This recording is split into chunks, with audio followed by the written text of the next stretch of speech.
Welcome to Jewish Women Talk About Midlife. Hi, I'm Devora Krasnianski, and I've been coaching women for a long time in all areas of life, and more recently in midlife. Midlife is an exciting time, but it's also sometimes confusing. And so I invite experts to come here to my podcast to talk about different aspects of midlife. You can join in our conversation on our Facebook group, Jewish Women Talk About Midlife. In this episode, I spoke with Matana Poupko Jacobs about mental health in midlife. We spoke about her own mental health journey, her struggles, and how she grew so much from her experiences that she is now so passionate to share with everyone. We spoke about changes and transitions, acceptance, and about finding our own voice at midlife, about the power of gratitude, and some of her favorite sayings that pull her through life. Wow, this is an episode. Good evening, Matana. I'm really excited about this topic. I so enjoy your podcast. So let's start with that. Can you talk about your podcast and how you started that? Sure. So I'm 46 years old now. You said midlife. I feel like every part of our life is midlife of something, right? So, and mental health is relevant to anything. So my journey started with the mental health awareness started when I was 32 years old. When I had my first mental health breakdown. I was a mom of 3, very happy-go-lucky. Everything was fine. Everything was ordinary. Everything was just as it was supposed to be. I grew up in Israel, moved to America, married a man from America. We moved here. We built a home here, and we would travel a lot back to Israel to my family, very close to my family. One of my trips to Israel was right before Shavuot for a bar mitzvah. I came back Erev Shavuot. I had a full-blown panic attack on the night of Shavuot. My first ever encounter with something that felt like death. And I remember telling my husband, I'm dying tonight. I'm dying. And within a few hours, I was in the hospital. EMT, like everybody was up on Shavuot night. So I had like 7 people surround, maybe 15. I don't remember, a lot of Hatzalah members. It was like 3 something in the morning, and they were all like, okay, let's get out of shul and we can go to a call. And I was that call. And I remember that in the middle of them talking to me, I lost connection with them. Like I wasn't hearing. And the next thing I know, I'm in the hospital, and I was sure I was having a stroke, a heart attack. I never had anything major. So I just felt like I was dying. I couldn't breathe. I couldn't speak. I couldn't walk. I was trembling. They really thought it was cardiac arrest because I remember hearing that they're telling an ambulance to come because they thought it was because my heart was so out of normal range. And at like 7 o'clock, so I ran all the tests at 7 o'clock in the morning. The doctor comes and I did everything. The EKG, the scans, the blood test, the brain scan. And in the morning, they tell me, you're going home. You're great. You're fine. I'm like, and I look at them, I'm like, no. 1 second. You missed something. You guys missed something. I had a near-death experience just a few hours ago, and I'm not going to forget that. And I'm still feeling weak. Please figure out what it was, because I don't want to go home and come back because that I was almost dying. And they said, no, what you went through was a panic attack. I said, a what? It was a panic attack. And they printed out this big sheet, like this big folder of like what to do next time you have a panic attack. And I said, what does it come from? What is it? And they're like, oh, it's part of anxiety. Read up about it. It's something that has to do with depression, anxiety, mental illness. You'll be okay. Next time you have it, just breathe into a brown bag. I'm like, breathe into a brown bag? What does that even mean? Anyway, they really sent me home. They discharged me. I went home on Shavuos, yeah. And I'm not sleeping for days. I'm not sleeping from anxiety that if I fall asleep, I'm going to die in my sleep. So I was controlling not sleeping. Before I know it, it spiraled to severe depression. Every few minutes, a panic attack. I wasn't eating. I wasn't walking. I was like a zombie. I couldn't take care of my children. I couldn't take care of myself, let alone my children. It declined very, very fast. And then fast forward So this was Shavuos. Fast forward, by Tisha B'Av, I reached rock bottom, and I said, okay, I can't do this anymore. I can't fight this anxiety, this depression, this feeling of hell. I need to figure out what this is. And I called my mother that lives in Israel, and I said, Ima, and it was Tisha B'Av, and I went to see the first therapist. I think it was the first therapist. I called my local doctor and I said, I think something's wrong with my brain. I don't know what's going on with me. And he said, go to this therapist. He gave me a local therapist that was open on Tisha B'Av, that I could get a quick appointment. I was shaking in the car. I remember getting to her office and I just said, tell me you're going to fix me. Tell me. I was like this, like I say, I was shaking like a little. Tell me you're going to fix me. Tell me you're going to fix me. I have to heal. I have to heal. I was like literally out of control. And on the way back from the therapist, I was laying in the back of my car. My husband was driving, and I called my mother and I said, Ima, please get on a plane, come to America, figure out what's wrong with me, and promise me you're not going to leave until you figure it out and I'm getting better. Wow. Yeah.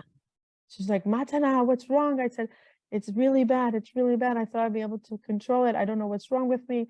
I have to go to doctors. At the time, I still thought that maybe it was like a heart failure or a brain tumor, or it didn't make sense that somebody that was so okay, so functioning on a high level of functioning, like really multi-facet functioning, to disable and so fast. And my mother said to me, do you need me to get on a plane during Tisha B'Av? Should I go now to the airport and get on the first plane, or should I first wait for my fast to be over? That was my mother's like incredible insight. Like, give her the comfort that she comes first. Like she gave me that comfort.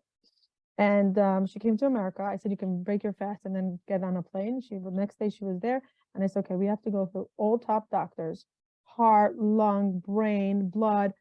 Let's rule out everything. And she said, okay, tell me what you need to do in order to feel better. You tell me, you guide me, I'm here. And we went within a week and a half or something like that. We went to all the doctors, and they ruled out that I'm totally perfect health. And I said, okay, so what's left? My brain. That's it. It's just my brain. We have to go to a psychiatrist. And the first psychiatrist was not a good psychiatrist. He just right away put me on medication within a half an hour. He just said, okay, take Prozac, call me in a week. I was suicidal the next morning. The next day I was literally suicidal because my panic attacks went to a degree that I couldn't control. And even though I wanted to live, I kept on saying, I want to live, I want to live, I want to live.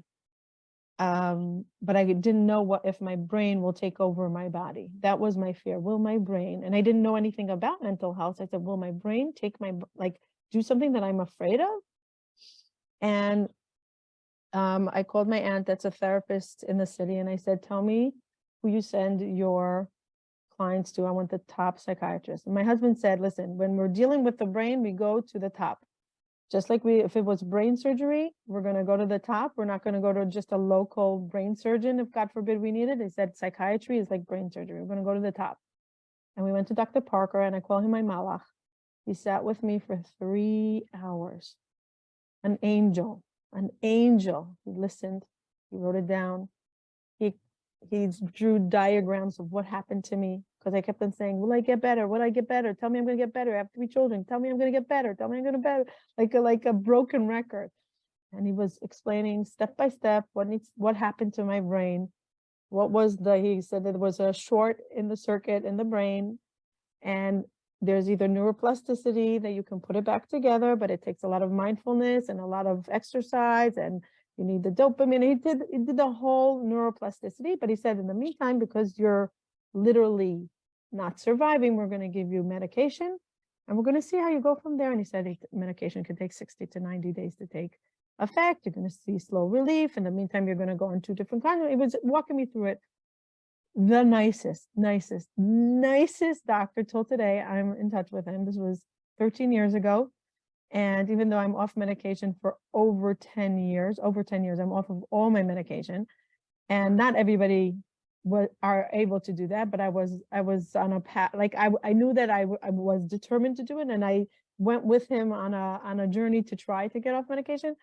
And now he sees a lot of my clients that come to me to work on healing their mind with neuroplasticity, go to him for psychiatry. So we work together, and it's very beautiful how it comes full circle. So what happened was, I was talking about my journey from day one. I was not embarrassed. I didn't see shame in it. I didn't see any secrecy or privacy. The community was supporting me.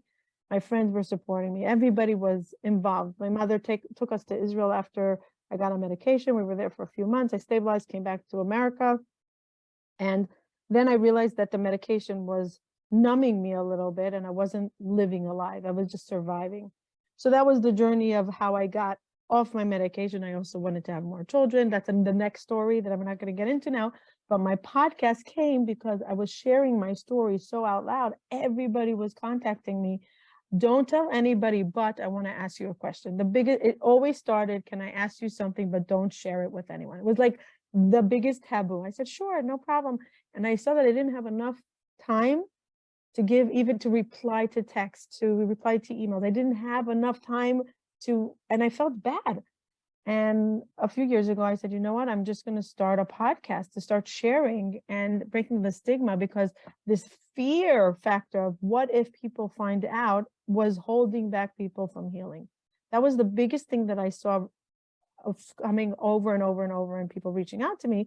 Either it was their spouse or their children or their parent or their best friend, the same story, that they're afraid to get help because what will people think? What will my children think? What will my husband think? What will my mother-in-law think? What will my boss think?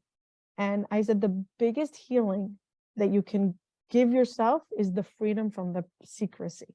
You don't have to be public like I was, but that shame, once you remove the shame, so much of the healing starts happening. The shame that Brene Brown says, your pain is as big as your secret. Right. So once you can be private, and there's a big difference between privacy and secrecy. You can be very private about it, but not live in the secret of shame. And you can tell the people that you trust and find that tribe that you trust. So my goal with the podcast, Hope to Recharge, was to break the stigma, to share my story, to bring others sharing their stories. Then it blew up and it became like on the top 100 in the first few, I think, weeks. And people were just emailing me left and right. And they were like, oh, when is the next episode coming out? And I was realizing that I was giving hope. One husband emailed me the most beautiful email. And he said, you are my wife's stick that's keeping her alive. Wow. She's holding on to you. I download your episodes. She cuddles underneath her covers and she listens to it. And then she listens to it again and again. And he said, please keep them coming, because this is what's keeping her alive. I was getting these emails from random people all over the world. Somebody that was just diagnosed with borderline, a lady that was in Utah. And she said, I thought I'm going to get divorced because my husband didn't know what I had. And then I figured out, like, from your podcast, that maybe I'm borderline. So I went to a therapist, and that's what I really had. And now I have hope. And I was like, these stories were heartwarming. And then it became week after week after week. And that's where I am now. And then I realized that the podcast just opened a tiny little hole to see how much need there is out there, especially in the Orthodox world, to break the stigma, especially in the Orthodox world, to hold space for that fear, to hold space for that shame, and to free women and to hold their hand while they get to their recovery. And that's what I do a lot of my day. So I either speak about hope and recovery through neuroplasticity. I'm a big believer in neuroplasticity, the rewiring of the brain, even if you're taking medication. I'm a strong believer that it's not either or, it's together. And I see clients, and I help them when they want to help themselves. Wow. I love the name of your podcast, Hope to Recharge. I think it's that with that word hope, because we can come out of it. We can move past the heaviness of it. Right. So you work with a lot of clients. What do you see is happening for women in midlife specifically around mental health?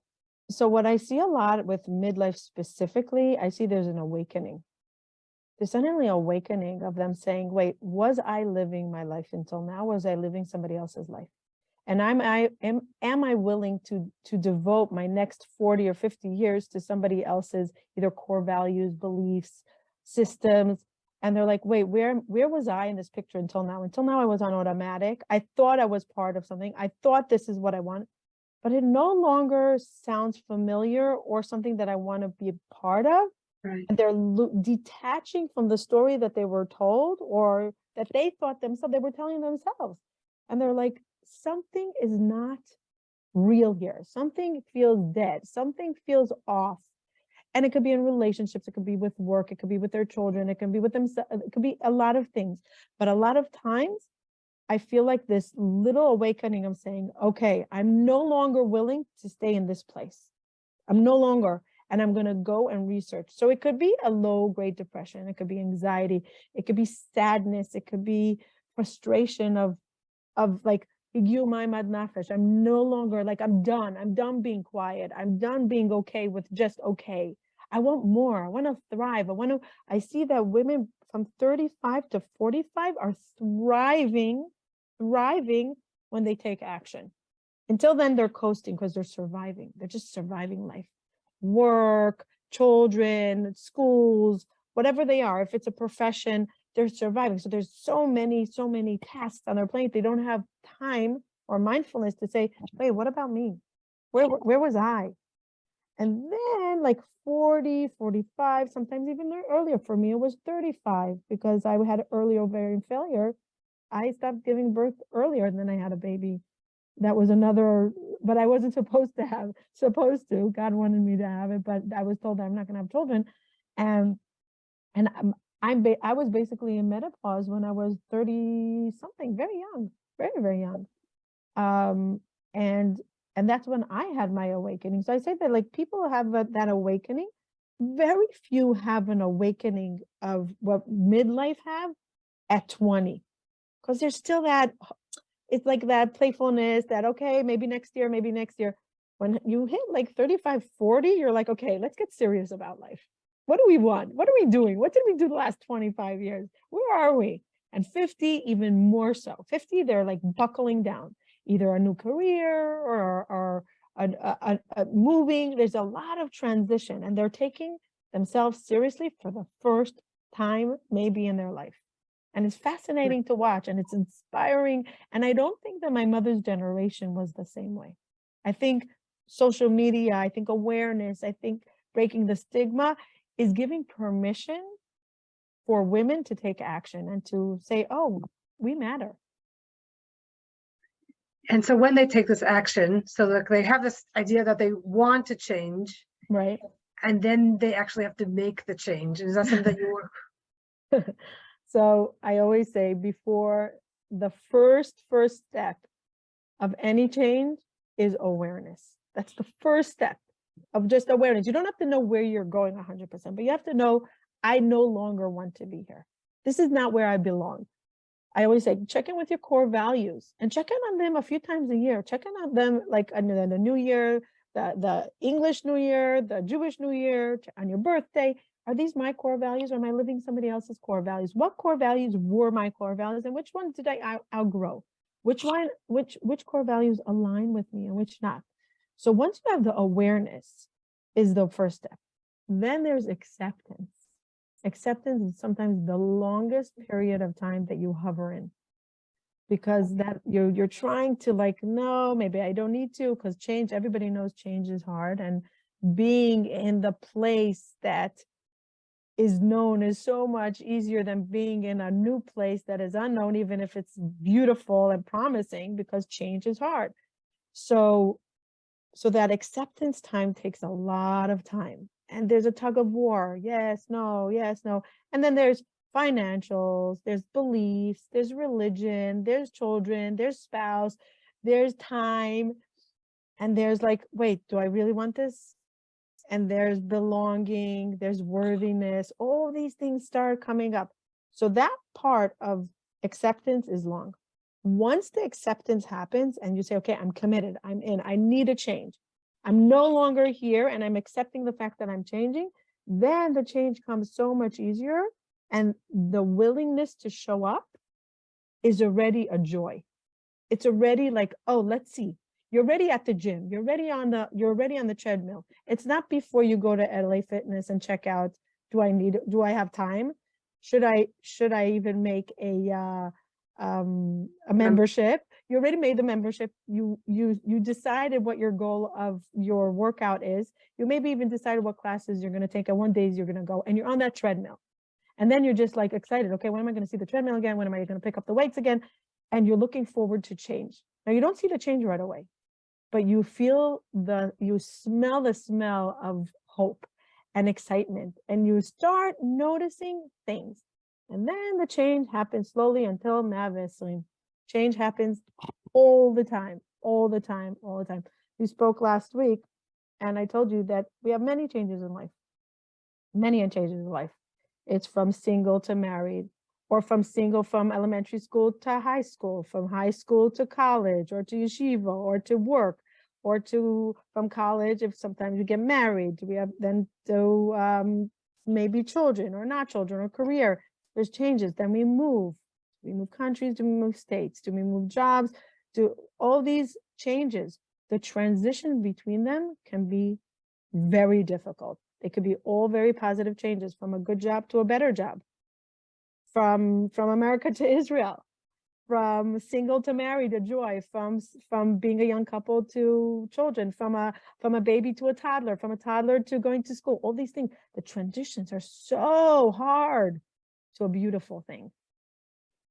And we have to remember, the transition is not the end goal. It's what happens in between. But the end goal is beautiful. So we have to stick out through the transition. And that's the brain work that a lot of times when I work with my clients is about that transition part between our old self and the place we want to be. And we keep on transitioning. And every year we can transition a little bit more and a little bit more. And then we start falling in love with the new person that we are. And then sometimes we abandon a part of ourselves where we no longer want to be a part of, or people in our environment that we are more aware they're not people that I want to hang out with.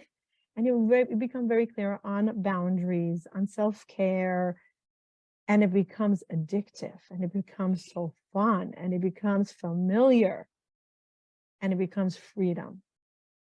But the transition takes time, a lot of time, but it becomes something that you're working in it, and you see some outcomes slowly. And you can come out of a good like gym workout and you're like, wow, I sweat a lot. Do you see any change in your muscles or in your body mass or in your weight loss or whatever? Probably not. But you felt like, oh, I did a good workout. So I say that's when you do the brain health, that brain exercise, I'm like, you suddenly feel like, wow, I get it.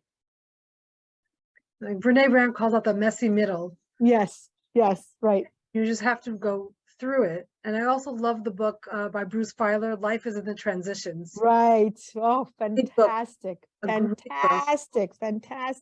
Because you no longer resist it, you understand it. So he actually breaks it down into the understanding the transition is part of it. And some people don't like it, but the more you understand how the transitions work and what type of person you are in the transition. So I think that's a great book. Yeah. And to notice who you are, as you said, like what to expect, like the book, What to Expect When You're Expecting. So what to expect during transition with my traits, with my behaviors, with my history. And how do I circumstances. Yeah, right. Yeah. Did I start the transition or did the transition happen to me, which is really for me? Right. And I think a lot of people have a lot of resistance, especially when the transition happens to them, for them, rather than they chose it. I mean, they think it happened to them. Well, when nothing happened to them. Right, that's why I said to them, for them. I said right. But that's part of the transition, right. As opposed to sometimes we start our own transitions by starting to go to the gym or starting to go to school again, or changing careers. But sometimes things happen at us, right, or for us, right. And it's hard, and even that in itself is a transition on how to see it.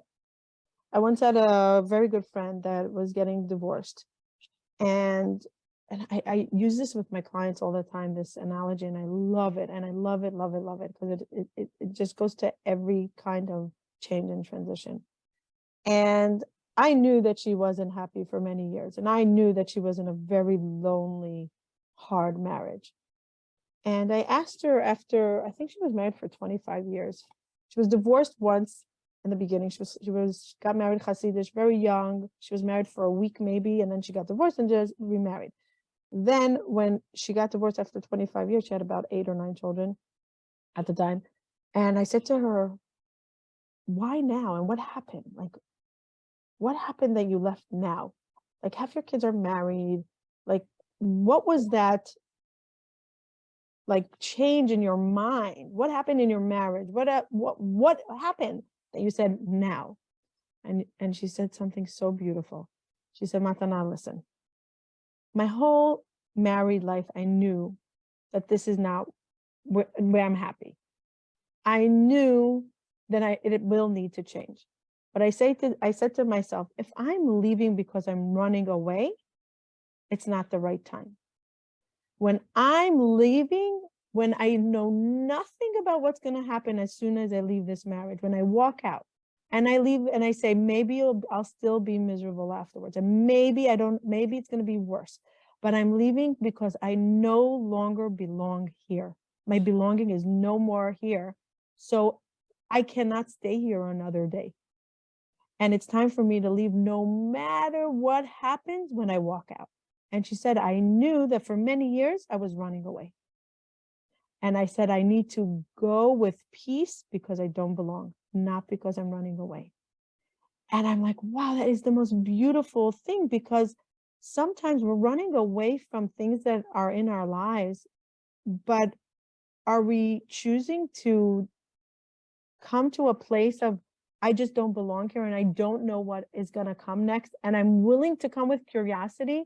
I'm willing to come with awareness. I'm willing to come and learn. I'm willing to fall apart in order to put myself together. I'm ready, not because it's better out there, because I no longer belong here. And we recently, Dr. Bieberfeld spoke also. She said something similar.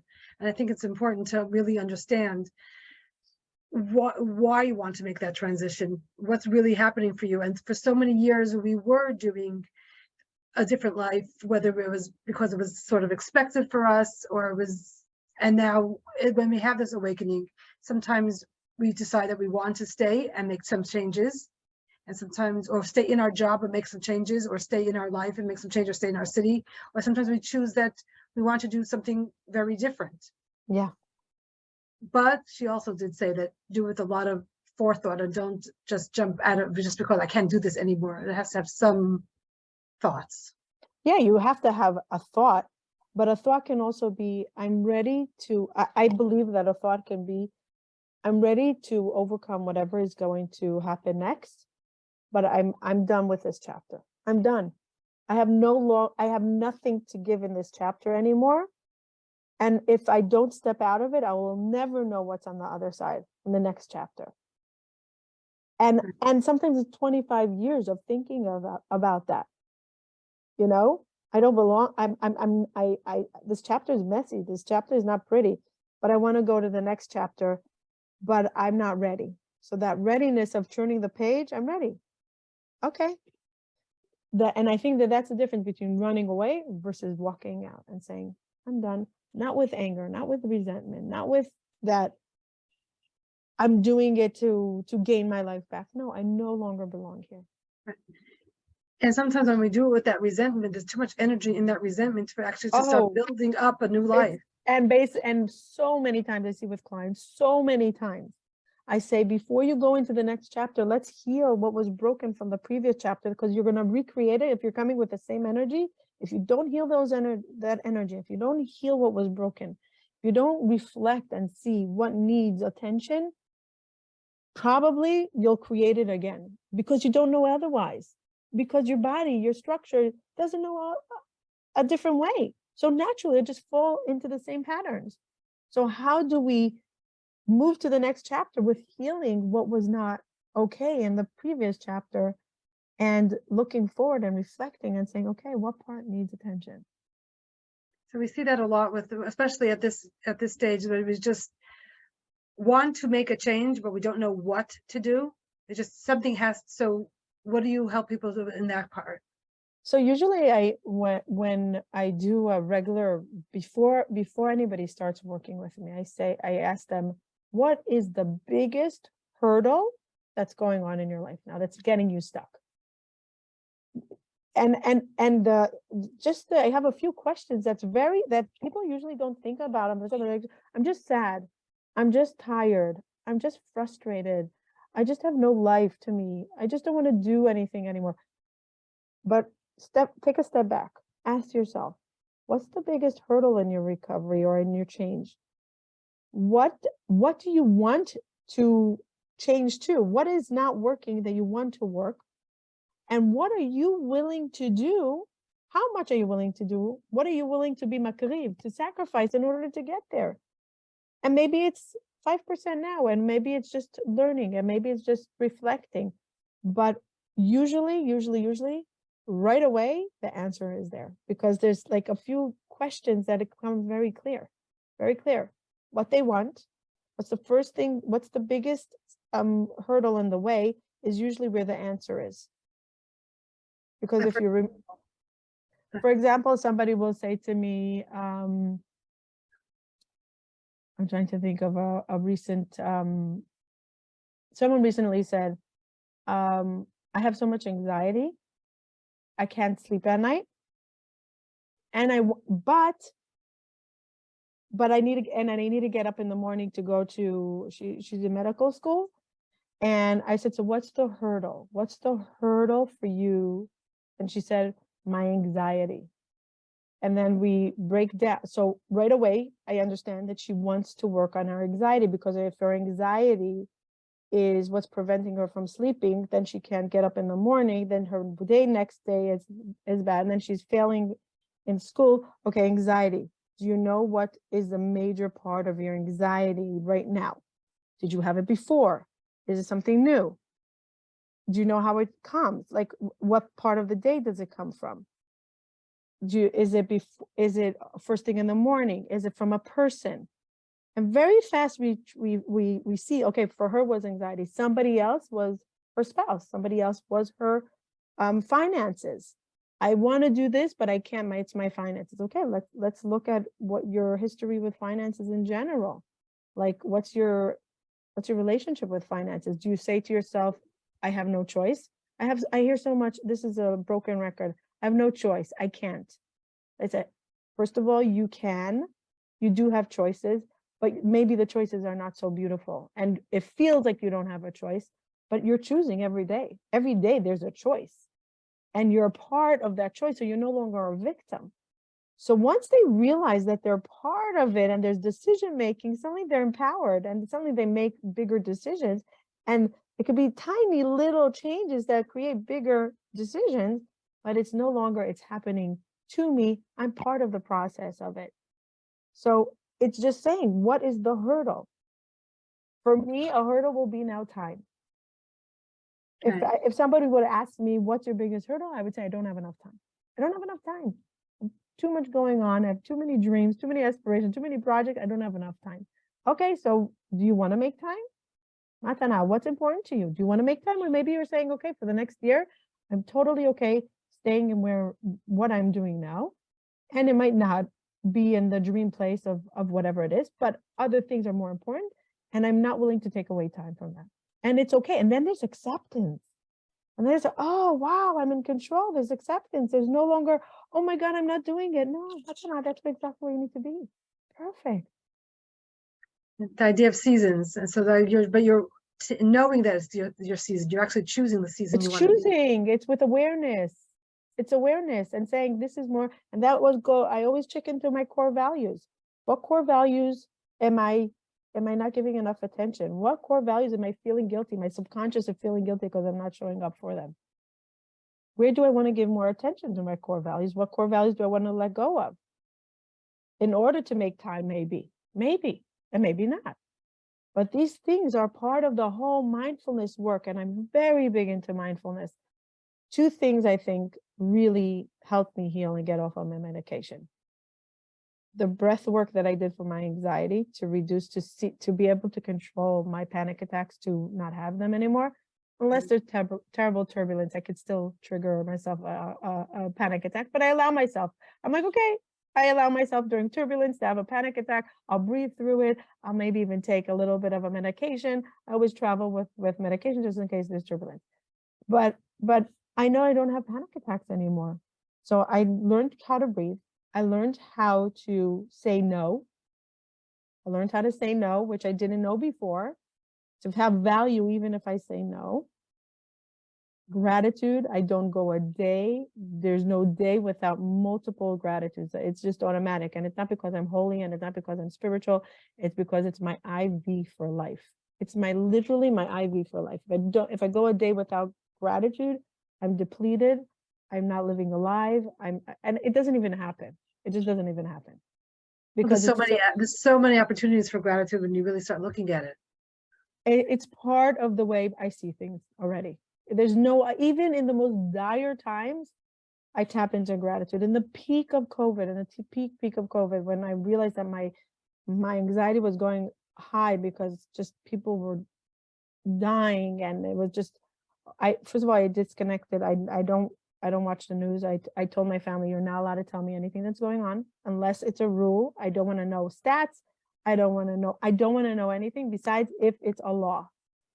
And every 2 hours, I'm doing a gratitude meditation. That was for me to be able to keep going. And I was really doing well because I was practicing what was important to me. So what was your gratitude meditation like? So every 2 hours.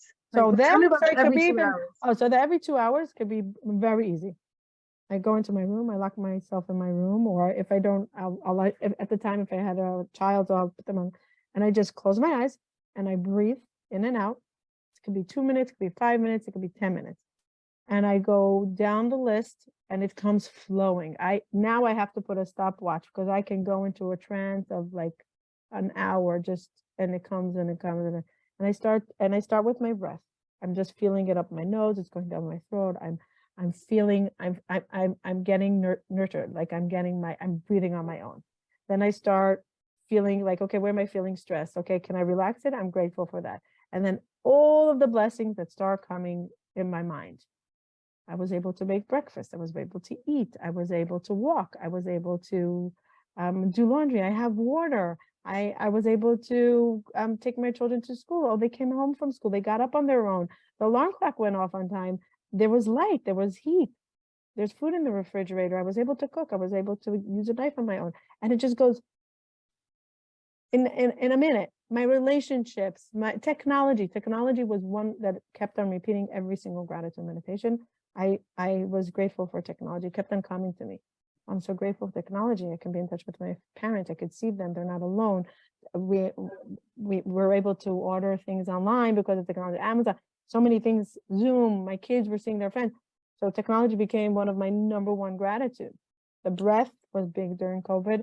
And my eyes, and my bed is always my gratitude. I love my bed. I love every night I get into my bed and I just like, I am so grateful that I can end my day in the silence in my cozy bed, because for years my bed was my hell.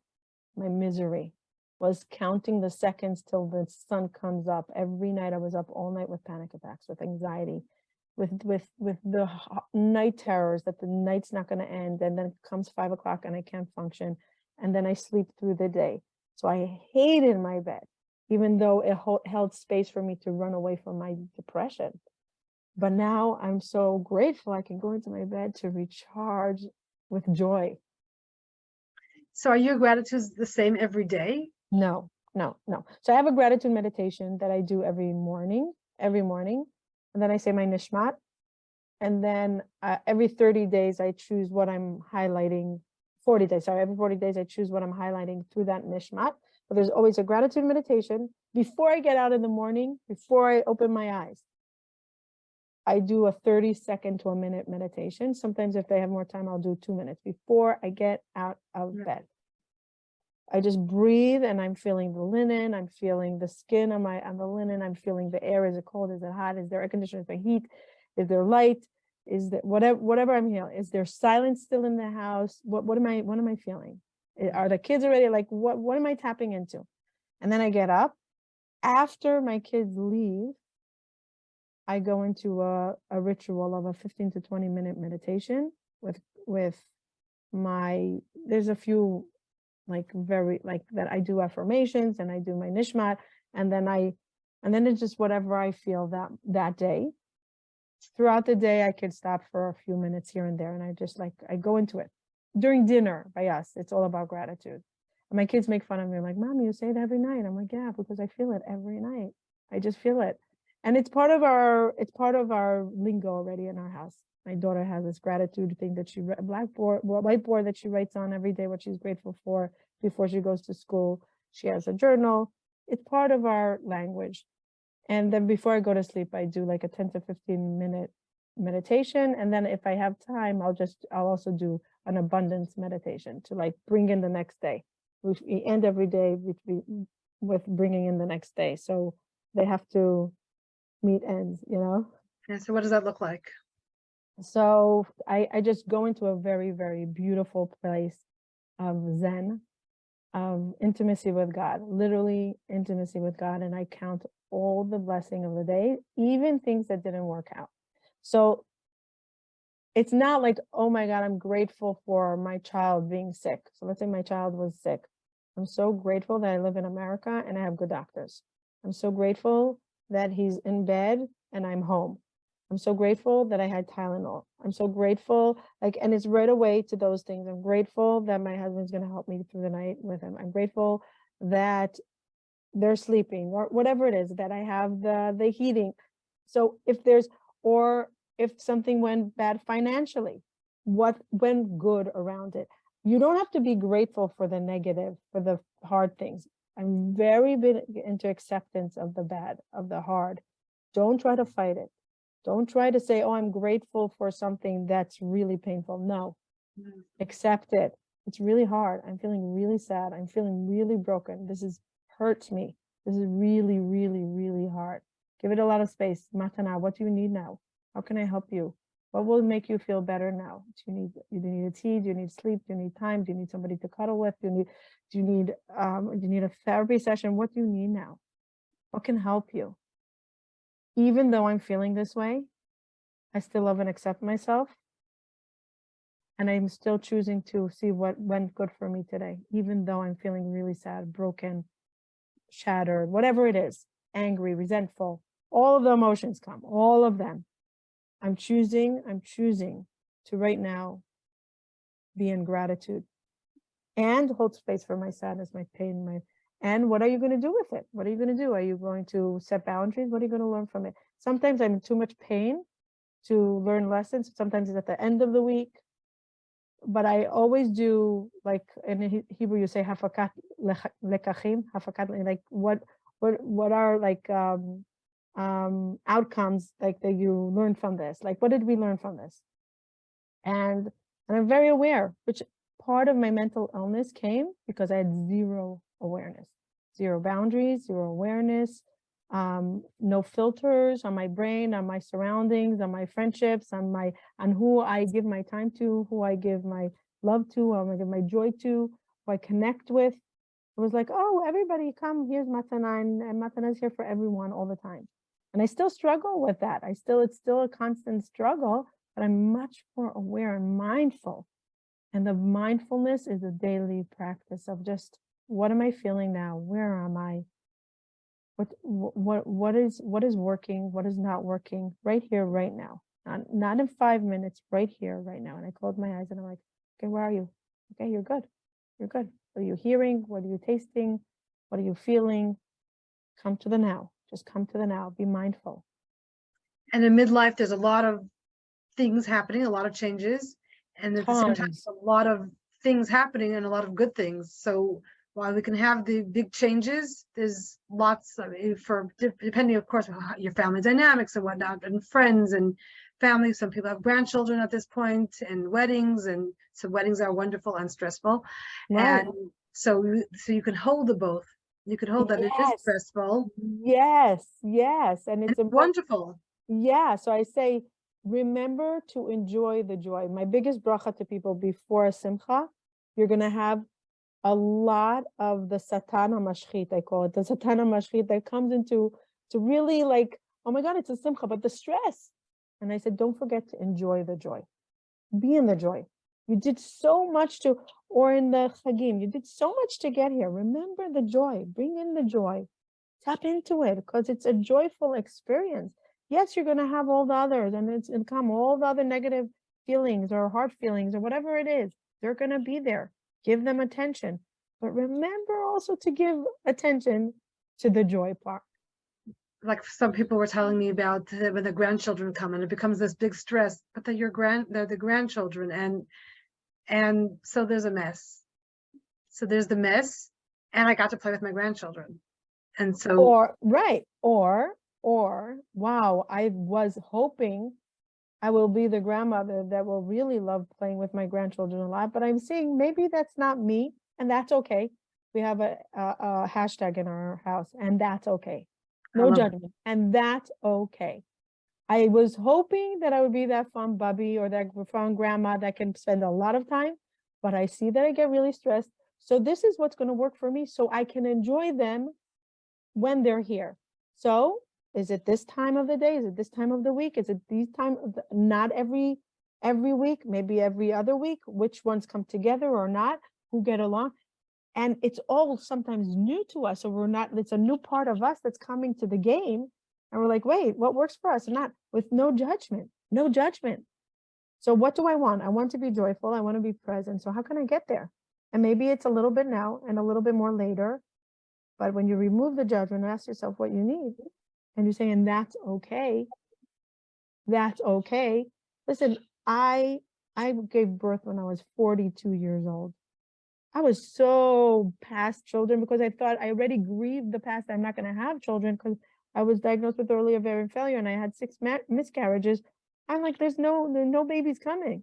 I closed that door. I grieved. I was done. And then a baby comes and I'm like, what? I'm going back to diapers. I'm going back to bottles. I'm going back to like thinking about anybody but myself and the kids are in school. And it was a whole new thing. And I had to give myself a lot of grace that I outgrew the young Matana, and it's okay. And it's okay. I'm in a different chapter in life. And yes, my little Mishael gets a different mommy than my Nachliel that's 20. And that's okay. And give myself grace and no judgment. And it's also okay if your adult children are not 100% thrilled of what your choices. They maybe wanted Bubby to be able to babysit whenever they want. 100%. And I love that. And that's okay that they're not happy. And that's okay. And don't define your worthiness by their disappointment. Don't define your worthiness or how good you are or how okay you are by other people's disappointment. Because people are going to be disappointed all the time because it's expectation. What their expectation is, if they don't receive it, they're disappointed. So when you don't meet their expectation, you disappointed them. So right now they're putting you just went down a notch, but that's only in their eyes. Don't let other people's thought about you bring your value in yourself down. And saying that's okay. And give space for that. Oh my God, it's really sad that my kids don't see me and it's about me giving them and my value. But when we give ourselves what we need and we show up for ourselves, we reflect that to others. And that's, I'm saying it in a sentence, it's an avoda. It could take 10 years. It's an avoda. But when we realize it, we no longer come with this extreme pain. And then we can project our boundaries with confidence rather than 100%. I'm so sorry.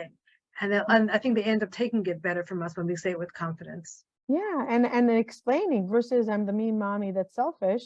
No, mommy also has needs. I would love to. I'm tired. I did raising children for 25 years. I love them. I thought I would be more, but let's see what could work out for me that could work out for you, and let's talk about it. Versus the hush hush. Usually the hush hush, the expectations, the resentment is what brings the explosions internally. And being the older one, being the parent, then you can bring up with the confidence, you can have that conversation. They may not be able to bring it up or want to bring it up, We're very open in our house. We're I'm very into communication. My kids are very into, like, if something's bothering you, bring it up. Don't be ashamed. We're not perfect. We're here to change. We're here to evolve. We're here to learn. I have my past traumas that might be coming off on my children, and I want them to tell me. I want them to tell me. My son gave us such a beautiful awareness a few months ago. And I was very big into saying, no chutzpah, derech eretz, derech eretz, derech eretz, derech eretz. You talk with derech eretz, no chutzpah. And it was something that I was brought up, but it was natural for us. Like, of course, you talk to Imay and Abba with derech eretz and with respect. And I saw that there was a lot of like outbursts of like anger and resentment. And I said, Shmuel, what's going on? And he said, if you want me to respect you, it's not something you demand. It's something that you earn as a respect, like as a human being, not that, but like I'm talking about like from a, do we want our kids to respect us, or do we want to demand it? I don't want to demand respect. I want them to naturally respect. And he said, when you'll respect my wishes and really want to see what I want and not rules, this is the way the Jacobs family rules, and hear me, then I know that you respect me as a human and not based on your rules, and you're hearing me. And maybe the rules won't match, and that's okay. But at least hear me, at least understand me.